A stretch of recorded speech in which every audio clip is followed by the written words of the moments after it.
موت کی سزا سنا دی کہ اس نے اس کے ساتھ دھوکے بازی کی تھی اور چال بازی کی تھی،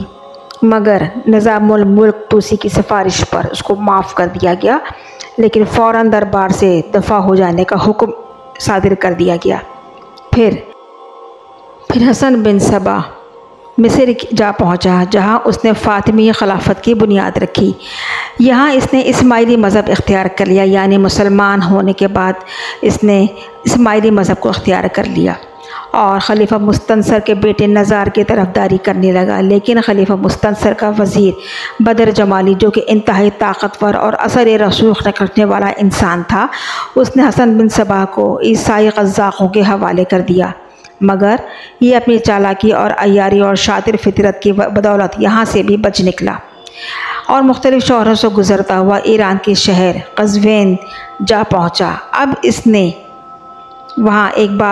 بارش بزرگ کا دروپ دھارا اور سیدھے سادے بھولے بھالے لوگوں کو اپنی جھوٹی بناوٹی فلسفیانہ اور اسلامی اور مذہبی باتوں میں پھنسا کر لوگوں کو اپنا گرویدہ و مرید بنانا شروع کر دیا۔ اس کی آنکھوں میں ایسی کشش تھی کہ خواتین بھی اس کو دیکھتے ہی اسی گرویدہ ہو جاتی۔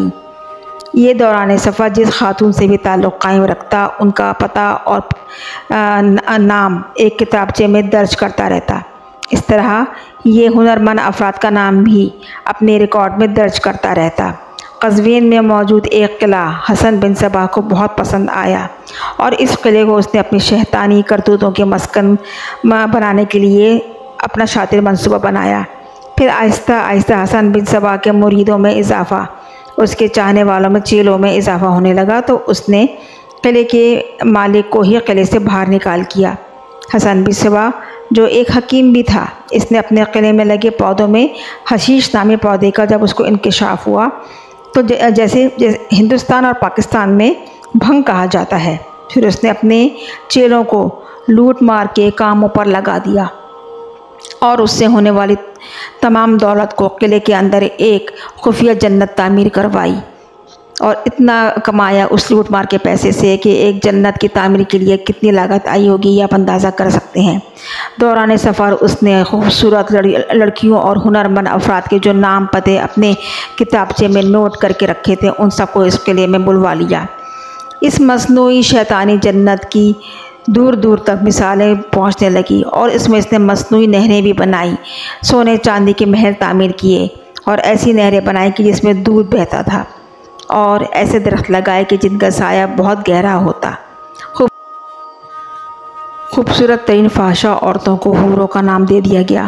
اب جس مرید یا چیلے کو جنت کی سیر کرانا مقصود ہوتی، اسے حشیش یعنی بھنگ کے نشے میں دھت کر کے اس مصنوعی فریبی جنت میں چھوڑ دیا جاتا اور پھر کچھ دیر بعد ہی اسے نکال دیا جاتا تاکہ اسے تشنگی رہے اور واپس جنت میں جانے کی اسے آرزو رہے، اور اس کی اس تشنگی میں مبتلا کر کے دوبارہ جنت میں جانے کی طلب اور تڑپ میں رکھا جاتا، جس کے لیے وہ ہر حد سے گزرنے کو تیار ہوتا۔ یوں حسن بن صبا نے فدائیوں کی ایک فوج تیار کر ڈالی، مطلب فدائیوں کی فوج کی ابتدا اسی ملعون آدمی سے شروع ہوئی تھی جسے موت و زندگی سے زیادہ عزیز تھی۔ موت کو وہ اس لیے زندگی سے زیادہ عزیز سمجھتے تھے کہ آج کل جو طالبان کا ایک ان کا طور طریقہ ہے کہ ان کو جنت کے خواب دکھانا، ان کو حوروں کے خواب دکھانا، ان کو مرنے کے بعد جنت کی آرزو رکھنا کہ زندگی میں کچھ بھی نہیں ہے، اور اس فوج کے ذریعے حسن بن صبا نے اپنے دوست نظام الملک طوسی اور عباسی خلفاء سے لے کر دنیا اسلام کے بڑے بڑے نامور شخصیات کو قتل کروا ڈالا۔ نہ صرف اسلامی دنیا بلکہ اس کی پہنچ یورپ کی بادشاہت تک پہنچ گئی تھی۔ چھوٹی چھوٹی ریاستیں اس کے شر سے محفوظ رہنے کے لیے اس کو خراج ادا کرتی تھیں۔ اس نے اپنے قلعہ الموت میں مصنوعی جنت کے قانون اس قدر سختی سے نافذ کیے ہوئے تھے، اور وہ دو باتیں، غلامیں یا کنیزیں سزائے موت کا شکار ہوتے، یہاں تک کہ اس نے اپنے سگے بیٹے بھی اس چکر میں قتل کروا ڈالے۔ مریدین، غلاموں، چیلوں میں اس کا خوف اور دہشت کا یہ عالم تھا کہ اس کی ایک انگلی کے اشارے پر درجنوں لوگ موت کو گلے لگا لیتے۔ یوں حسن بن صبا کے بعد اس کا وفادار کیاب نامی بزرگ، اس کا فدائی، اس کا جانشین مقرر ہوا، اور وہ گدائی و فلاحی تھے۔ جن کے خوف میں دنیا کے عمرہ اور بادشاہ ان کے شر سے ڈرا کرتے تھے۔ ان فدائیوں کو بلی کا گوشت خاص طور پر کھلایا جاتا تھا، کیونکہ بلی غصے کے وقت اپنے آپے میں نہیں رہتی اور مخالفت پر سخت بے جگری کے ساتھ حملہ آور ہوتی ہے، اور یہی سرشت حسن بن صبا اپنی فدائیوں کو بلی کا گوشت کھلا کے ان کے اندر ہی پیدا کر چکا تھا۔ حسن بن صبا نے 90 سال کی عمر میں 29 سال تک قلعۃ الموت میں یعنی عقاب کا شہر نہایت کامیابی کے ساتھ حکومت کرنے میں کامیاب ہوا، اور اس کے بعد جہنم واصل ہوا۔ حسن بن صبا کے فرقے کو حشیش کے علاوہ دالمیہ، فدائیہ، حشاشین، باطنیہ، صاحبیہ وغیرہ کے ناموں سے پکارا جاتا ہے۔ اگر دیکھا جائے تو فدائیوں کا یہ طرز عمل آج کے طالبان نے بھی اختیار کر رکھا ہے۔ 18 سال سے کم عمر بچوں کو اغوا کر کے بھنگ کا عادی بنانے اور پھر انہیں قرآن و سنت کو غلط طریقے سے ان کے دماغ میں بٹھانے اور ان کا برین واشنگ کرنے میں، اور اس کے علاوہ وہ سیم وہی طریقہ جو حسن بن صبا نے اپنے فدائیوں کو کے لیے استعمال کر رکھا تھا، جس طرح حسن بن صبا کے اشارے پر اس کے فدائی جان دے دیا کرتے تھے، بالکل اسی طرح اور حوروں کو اور جنت کے لالچ میں ان کو قید کر لیا گیا تھا۔ آج کے طالبان بھی جنت اور حوروں اور اللہ کی خوشنودی کے لالچ میں کمزور ترین لوگوں کو بھنگ کے نشے میں دھت کر کے خودکش حملوں کی ترغیب دیتے ہیں۔ غرض یہ کہ ان میں زیادہ تر کمال ہپناٹزم اور نشہ آور ادویات کا ہوتا ہے۔ ان کو ان دونوں طریقوں سے سوچنے سمجھنے کی صلاحیت سے محروم کر دیا جاتا ہے، اور وہ اس قدر ہپناٹائز ہو جاتے ہیں کہ وہ ایک روبوٹ کی مانند وہ سب کچھ کر رہے ہوتے ہیں جو وہ ان سے کروایا جانا مقصود ہوتا ہے۔ جب منگولوں نے مختلف مسلمانوں کے علاقوں کو فتح کر کے اپنے قبضے میں لینا شروع کیا تو وہاں بہت سے اہل علوم اور لوگوں نے قلعۃ الموت کا رخ کیا پناہ لینے کے واسطے۔